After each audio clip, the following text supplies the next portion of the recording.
কে কেমন আছেন? সকলকে সালাম শুভেচ্ছা। এখানে এই যে শাকিব খানের ব্যান্ড হারলেনে আসছে নায়িকা দিঘি। আপনারা দেখতে পাচ্ছেন নায়িকা দিঘিকে। ক্যামেরাটা উঁচু করে ধরেন যাতে দেখা যায় দিঘিকে।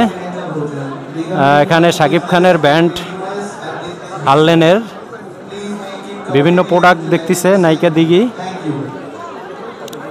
দেখতে পাচ্ছেন আপনারা। এই যে দেখতে পাচ্ছেন দিঘিকে, ও ইয়া দেখতেছে, পণ্য দেখতেছে বিভিন্ন মেকআপের মেয়েদের। হ্যাঁ, সামনে যান, সামনে যাইয়ে দেখান, আমরা একটু দেখাবার চেষ্টা করতেছি। আজকেই আমি প্রথম দেখলাম দিঘিকে সরাসরি।